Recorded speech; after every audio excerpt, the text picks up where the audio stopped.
एक समय की बात है। एक बड़े नगर में एक सेठ जी रहते थे। सेठ जी के पास अथाह धन संपत्ति थी। मान सम्मान की कोई कमी नहीं थी। उनकी एक इकलौती बेटी थी जिसकी उन्होंने बड़ी धूमधाम से शादी की, एक प्रतिष्ठित और सम्मानित परिवार में। लेकिन दुर्भाग्यवश विवाह के कुछ समय बाद ही बेटी का भाग्य बदल गया। उसका पति जुआरी और शराबी निकला। धीरे धीरे उनके घर की सारी संपत्ति नष्ट हो गई। बेटी की यह हालत जानकर सेठानी जी का हृदय व्यथित हो उठता था। वो रोज सेठ जी से कहती, आप तो सैकड़ों लोगों की सहायता करते हैं, लेकिन अपनी बेटी की मदद क्यों नहीं करते? वह अपनी ही किस्मत से जूझ रही है। सेठ जी शांत भाव से उत्तर देते, जब उसके भाग्य का समय आएगा, मदद स्वयं चलकर उसके पास पहुंचेगी। एक दिन सेठ जी किसी कार्यवश नगर से बाहर गए हुए थे। उसी दिन संयोग से उनका दामाद उनके घर आ पहुंचा। सेठानी जी ने उसका आदर सत्कार किया। मन में सोचा, अब तो यही सही मौका है बेटी की कुछ सहायता करने का। उन्होंने एक उपाय निकाला। मोतीचूर के लड्डू बनवाए और उनमें छिपा कर रख दी सोने की अशर्फियां। जब दामाद विदा होने लगा तो सेठानी जी ने प्रेम पूर्वक उसे 5 किलो शुद्ध घी के मोतीचूर के लड्डू उपहार में दे दिए। उनके मन में संतोष था, चलो बेटी की मदद किसी न किसी रूप में हो ही जाएगी।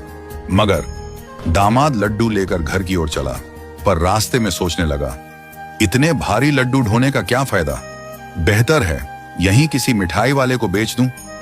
उसने पास की मिठाई की दुकान पर जाकर वे सारे लड्डू बेच दिए और जो पैसे मिले वो जेब में रख लिए। उधर सेठ जी उसी दिन लौट रहे थे। रास्ते में मिठाई की दुकान पर रुके और लिए कुछ मोतीचूर के लड्डू खरीद ली। संयोगवश वही लड्डू सेठ जी को मिल गए जो कुछ ही समय पहले दामाद बेचकर गया था। सेठ जी लड्डू लेकर घर पहुंचे और हंसते हुए बोले, देखो भाग्यवान, आज मैं तुम्हारे लिए बाजार से ताजे लड्डू लाया हूं। सेठानी जी ने जैसे ही पैकेट देखा, उनकी आंखें हैरानी से फैल गईं। उन्होंने एक लड्डू तोड़कर देखा और भीतर से वही सोने की अशर्फियां निकली जो उन्होंने अपने दामाद के लिए रखी थी। वो माथा पकड़कर बैठ गईं। सेठ जी को रोते रोते सारा वृत्तांत सुनाया। सेठ जी मुस्कुराए और बोले, मैंने पहले ही कहा था भाग्यवान, जब उसके भाग्य का समय आएगा तो सहायता खुद चलकर उसके पास पहुंचेगी। देखो, न वो अशर्फियां उसके भाग्य में थीं और न ही मिठाई वाले के।